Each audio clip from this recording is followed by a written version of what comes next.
we had in the quarterfinals. 3 copies of Bramaz in his main deck. Yeah, David definitely showing the strength of the Cat King. I do think, by the way, that Bramaz is the much better of the Cat Kings. What is the one from? I think the problem with what's his name, Kajimba, whatever the guy. Oh, from Time Spiral, right? No. But even before that, there was a different Cat King, the one from Mirrodin block. It was like 7 mana. Oh, well, that was probably where the problem with the card was. It was like so constructed. Yeah, like a 3/4 for 7 that gives your other cats +2/+2 or something. So David, with a turn 2 Thalia, Guardian of Frey, Robert, turn 1 Deathrite Shaman, turn 2 pays 2 mana to cast Thoughtseize through the Thalia. Yeah, this Death and Taxes deck, you know, obviously it's always easy to joke, but it is very disruptive. It's got a lot of ways to meaningfully mess up people's game plans. Looks at a hand of Plains, Wasteland, Source of Plowshares, Phyrexian Revoker, and Bramaz. So, you know, some high-impact spells, some disruption, a good threat in Bramaz. You know what I love about these White Weenie players? They have the decency to show up with some beta planes. Yeah, they often take the planes seriously, which I really appreciate. Often do. No, absolutely. That is just, that's like respecting the craft. Right. So David follows up with a Phyrexian Revoker, presumably naming Deathrite Shaman, Wasteland to take out the Bayou. And you are seeing some disruption overload. Now, the Revoker can't actually stop the mana ability, right?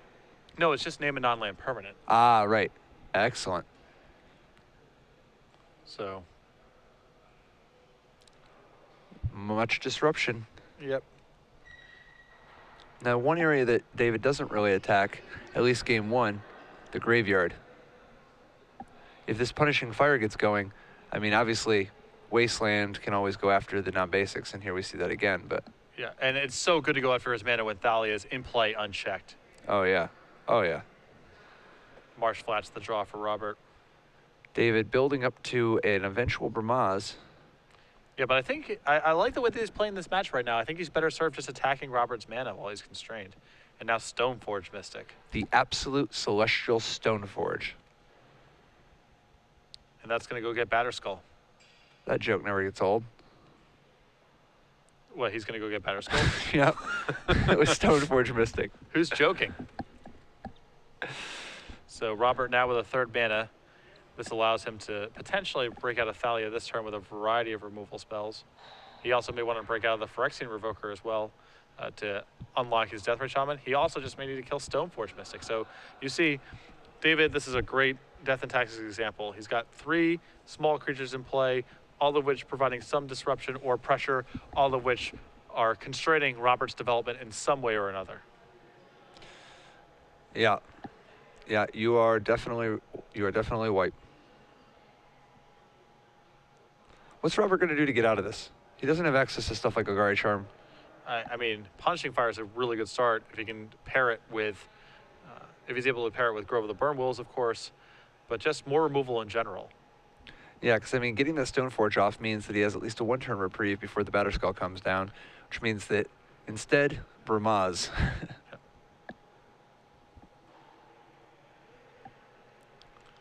Another land for Robert. What do you think of not attacking with the Revoker there? It is curious. I mean, it's okay. I mean, because like obviously the one Revoker shuts down all the Deathrite Shamans. Yeah, that's the argument. Also, it's possible that he wants to save it as Liliana the Veil food at some point down the line as well. So it's reasonable. If you're on the side of wanting to trade here, you should probably err on the, if it's close, probably err on the side of not trading. So we see Abrupt Decay, take down Bramaz. Thalia again, into the red zone. Rashad import the draw. Wow, just more mana disruption. There's a Flicker Wisp.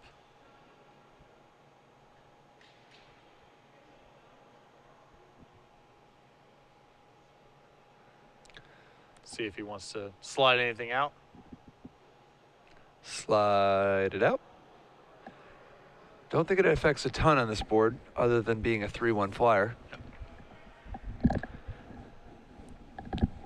I like the discipline here, though, committing the 3/1 fire to the board so that he can continue his mana denial plan instead of getting greedy and dropping the Batterskull. Well, he's a little off of being able to drop the Batterskull right now because of the Thalia. But even if that was not an issue, I still like holding a port here. It just combos so well with the Thalia, and I like the pacing of make you answer this kind of stuff that's going on right now. It's going to bleed out some of your removal, and then try to finish out the game with high impact cards. Yeah, Batterskull, as much as it seems like it should be a creature, it also costs 1 additional. This is the game plan we were alluding to. Robert with all sorts of powerful tools in this game, but it's not clear he's going to have quite enough time or life to deploy everything. Yeah, because I mean, he's killing a creature every turn, but he's just always behind. Yep. There's an Abrupt Decay finally getting Thalia off the table. And who knows, maybe this actually means that he's not going to be as choked as he once was.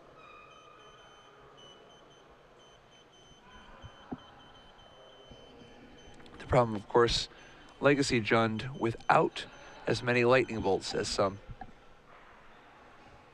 of the other lesser powered formats Jund decks. All right, so Flicker Whips and Phyrexian Revoker into the red zone. This is a lethal attack. Robert's going to trade with the Revoker, and now with Thalia off the table, this frees up Batterskull. If David wants to cast it, he does. Makes a Germ, and now Robert facing 2 lethal attackers. Finds a Grove of the Burn Willows. It's just a little bit short of mana, though, right? Well, he may be able to pick up the Punishing Fire and play Liliana this turn.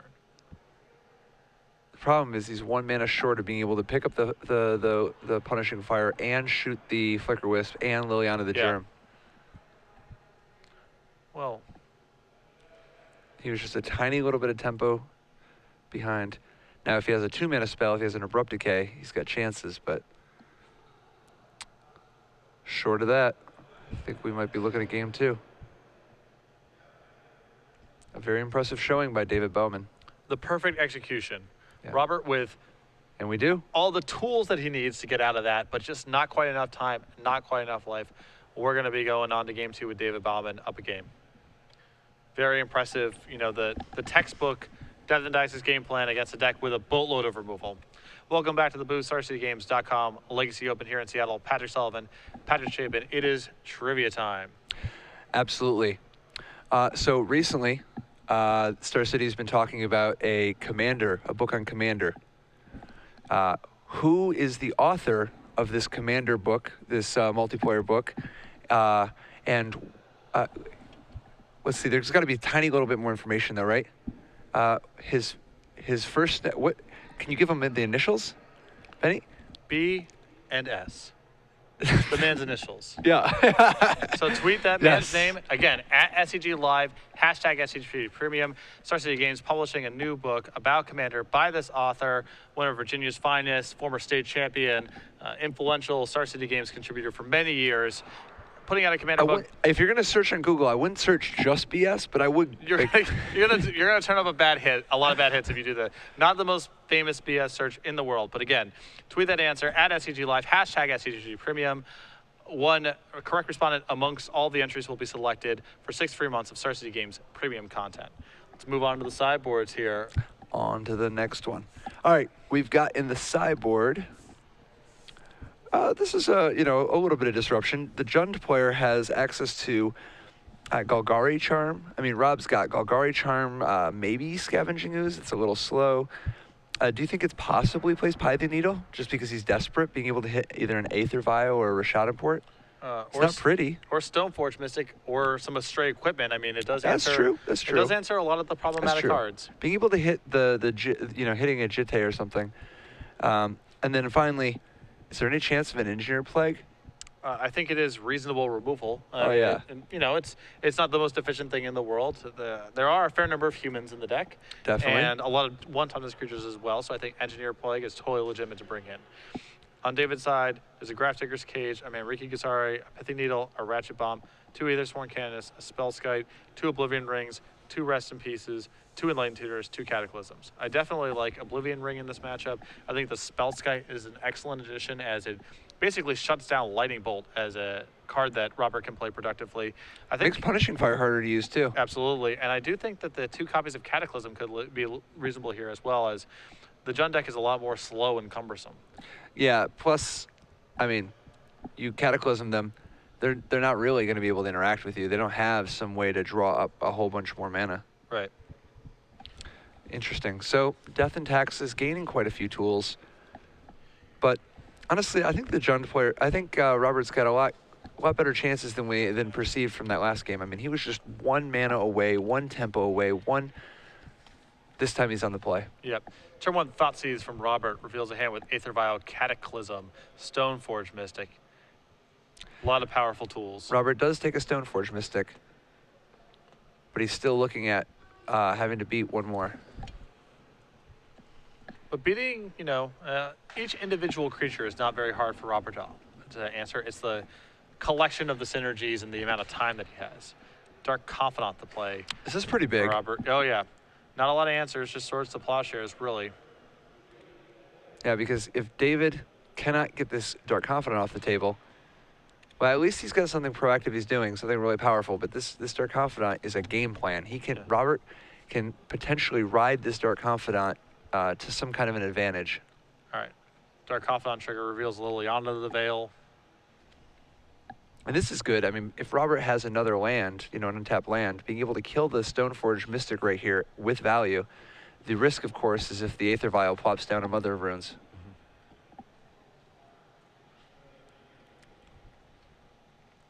So Robert, deliberating here, also has Engineered Plague in hand.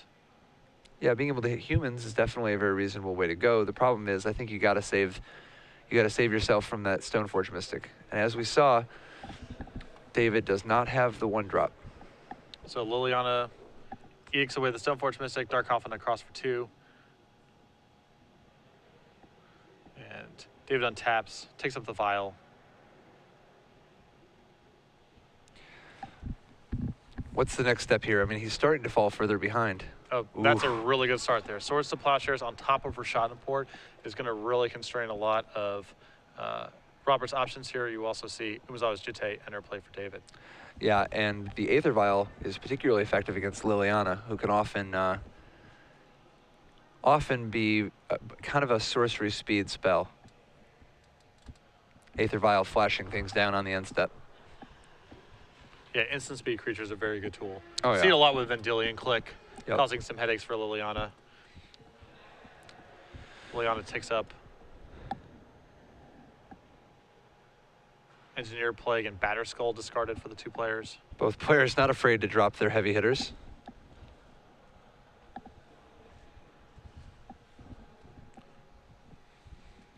And now, yeah, the Umezawa's Jitte and that Vial is going to really constrict a lot of what Robert wants to do with his. He almost certainly has to hold up removal through a lot of this. So there is a Thoughtseize from Robert. This warrants David activating his Aether Vial, putting Sarah Avenger into play. The last card in David's hand, Cataclysm, hits the graveyard. Now, fortunately for Robert, he does have a Lightning Bolt. So this game plan is... So things are actually going all right for Robert. He's got a Liliana. He's got something going. He's a little shy on mana. But he's got David empty-handed with a Liliana growing. Small advantage for Robert. And Dark Confidant off the top. Large advantage for Robert.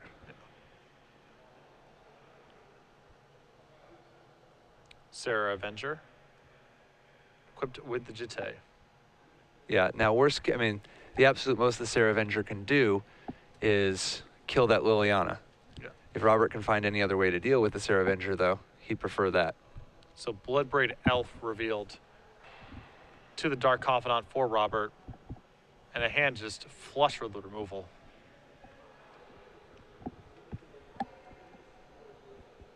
Now, if you're Robert here, how greedy do you get? I mean, there's no way you Bloodbraid Elf, right? I don't think so, no. Because you want to keep that Liliana? The thing is, though, it's not doing anything for you. I mean, you don't want to actually activate the discard element. Looks like you might not have a 4th land, though. There's Abrupt Decay for the Sarah Avenger. Yeah, he definitely wants to keep his Liliana. I can't help but wonder if it's worth doing something like using the Abrupt Decay on the Aether Vial, because Robert is so flush with the removal. The biggest concern I would have in this game is just, what happens if David has a good draw, is able to put Umezawa's Jitte on something, hits you, kills your Planeswalker, starts shooting down your guys. Even though David is empty-handed, it's possible the Vial is actually one of the more threatening things going on. As you see David draw and cast Thalia. Looks like Robert does have a Wasteland, although it's a little daunting, the prospect of playing a Bloodbraid Elf into a Thalia. My guess is that if he were going to go that route, he would use the Liliana on the Thalia. But it looks like he is going to just chance it. Maelstrom Pulse, sure. Another plus from Liliana here. Robert discards Golgari Charm. And Dark Confidant attacks. Dark Confidant taking a little bit of a toll on Robert's life total, but those extra cards are coming up big. Yep. Uses the port inside the upkeep. Reveals Marsh Flats to Dark Confidant. And I think we might see Bloodbraid Elf.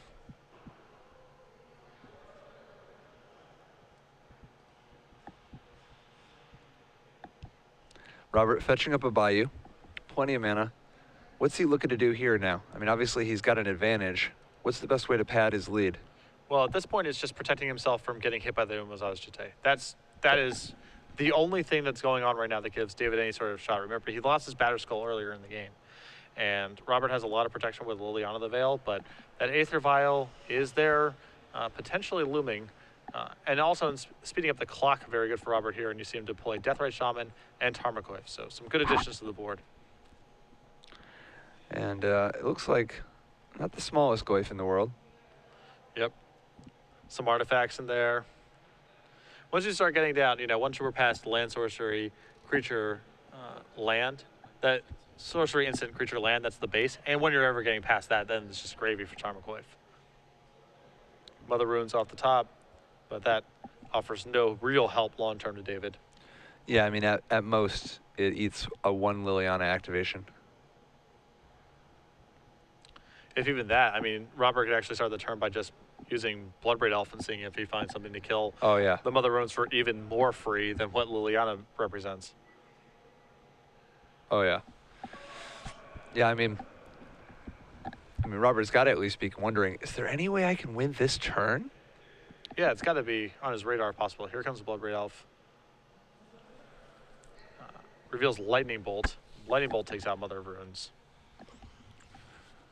And now we're going to see a lot of damage trucking on in. Yeah, he doesn't quite have enough to win this turn, but he does have enough to put David completely up against the wall.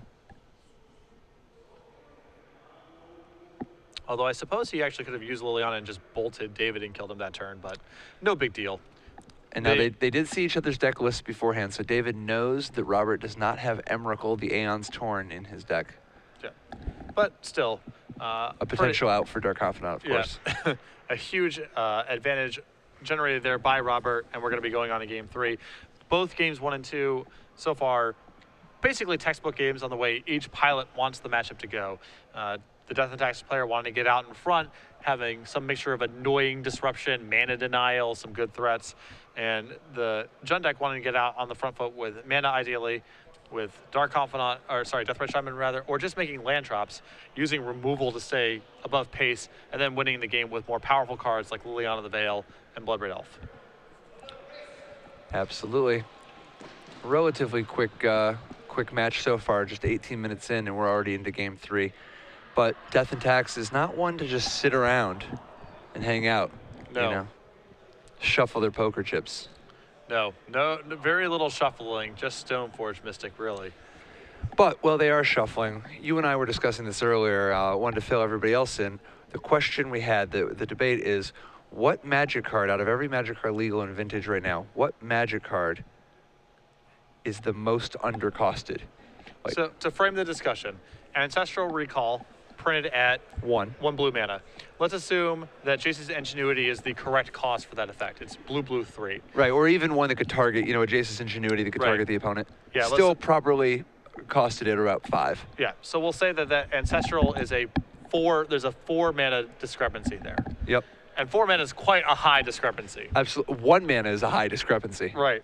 So you and I debated this Time earlier. Walk, but the difference between Time Walk and Time Warp, 3 mana. If you assume Time Warp is fairly costed, and that's probably the right cost for that effect if you wanted to show up sometimes in Tier 1 constructed, but not all the time, 5 mana is probably about right. What is the card where there's the biggest discrepancy?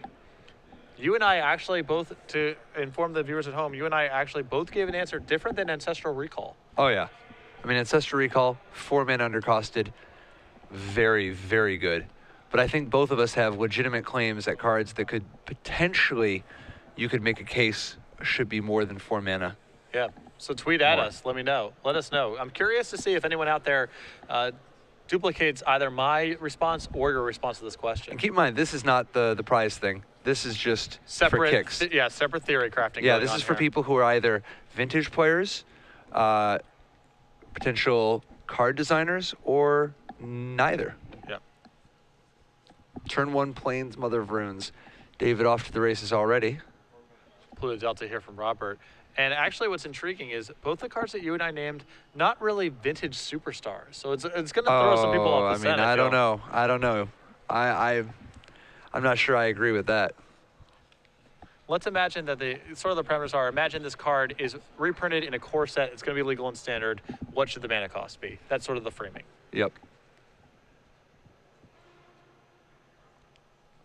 Basic swamp here from Robert, and Which means no lightning bolt, which Thoughtseize. means the Mother of Runes is going to be allowed to do what she does when she's allowed to do it. so on the other side of the bracket, Greg Mitchell up game 1.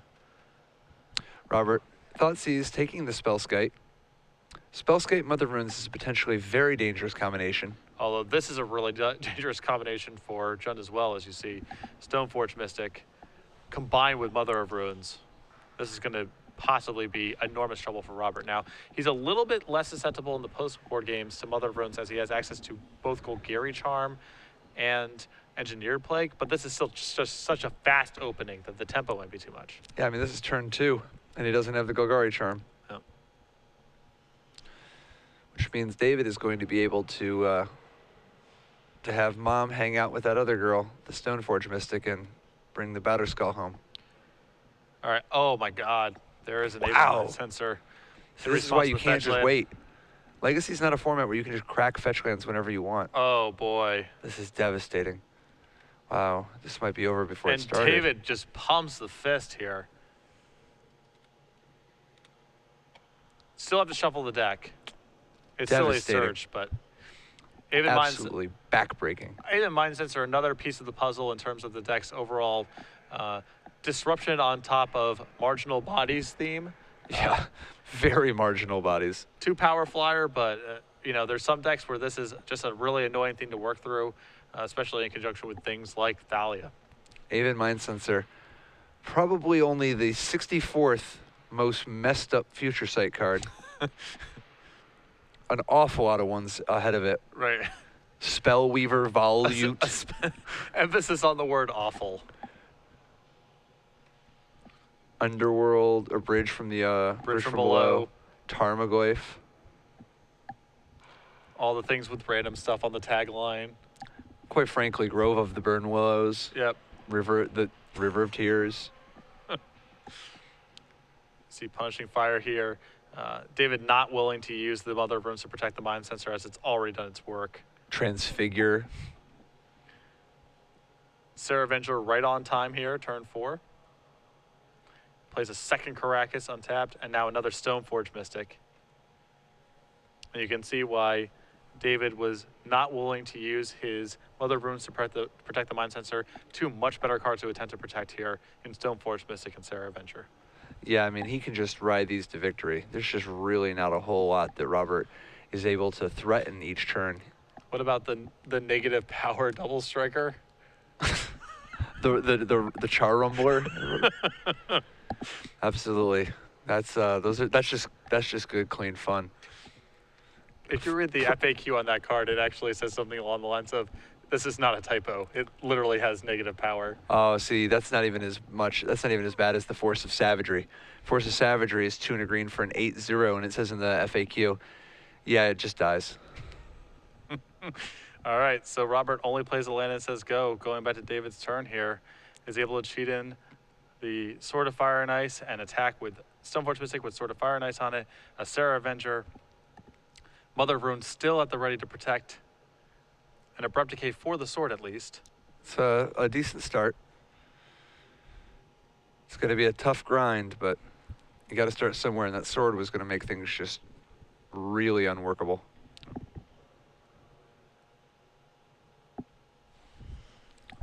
Robert having trouble killing any of David's creatures, though, because he generally can't play more than one spell per turn. And you know how Mom is. Yep. Wasteland, takes out Wasteland. And this is another good example of, David's game plan here. It's not like Robert doesn't have tools that matter. It's just his mixture of stuff is very frustrating to get through. Yep. There's a Tarmogoyf for Robert.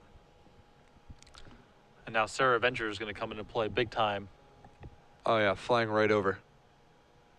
Yeah, no. I mean, it's pretty clear from these white decks. There's two things you don't. There's two things you don't talk about, and that's death and taxes. Yep. A second Sarah Avenger, just trying to outpace Robert's removal here. See, we saw Punishing Fire just cut the elf deck to pieces, just shred them. White deck, much more resilient. Sarah Avengers, 3 toughness, Mother of Runes, makes things very difficult. Bramaz, equipment, there's a lot of, yeah. There's a lot of subtle strength to the death and taxes in terms of just frustrating people's ability to interact with you, people who are counting on being able to. Is Punishing Fire good against death and taxes? Sure, but it has a lot of sideways ways of ameliorating the impact. Oh, yeah. Here's an Engineer Plague, which This actually is big. may name Angel here, or Human.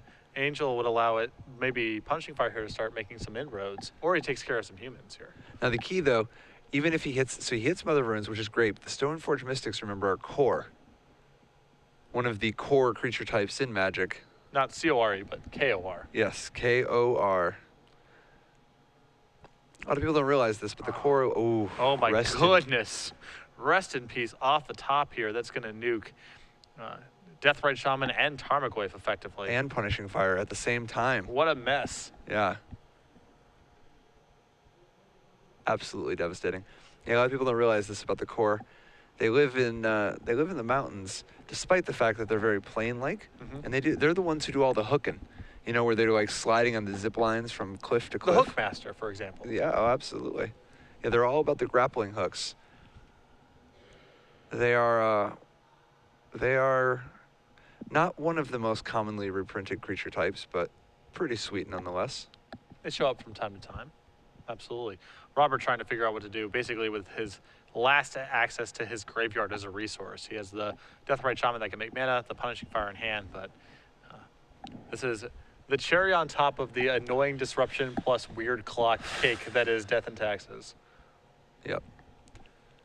There's got to be an awful lot of people sitting at home who are just happy as a clam that this is all going down. Well, there is something charming about this.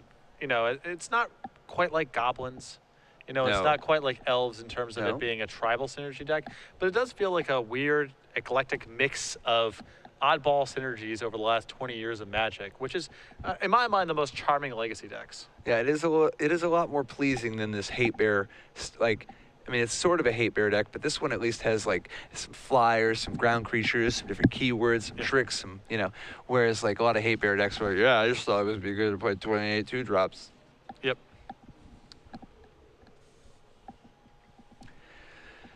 Tarmogoyf, the last good thing Robert has going for him, no more. Yep. And the final ignominy of all of this is Stoneforge Mystics entering the red zone against a Tarmogoyf. Oh, yeah. The final humiliation. Oh, yeah. Yeah. So, one possible way to start the comeback is with like a Maelstrom Pulse on those 2 Sarah Avengers. That would be a great start. But again, there's still, you know, these long-term issues of how does your deck operate against Rest in Peace? That itself warrants a removal spell.